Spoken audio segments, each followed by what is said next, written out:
తెల్లవారే వెలుగు రేఖలా పచ్చ పచ్చ పచ్చి మట్టి బొమ్మల అల్లి బిల్లి వెన్న పాల నురగల అచ్చ తెలుగు ఇంటి పూల కొమ్మల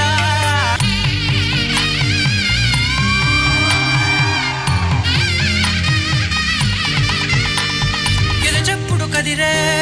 మెడలో తాళవన ప్రతి నిమిషం ఆయువునే పెంచైనా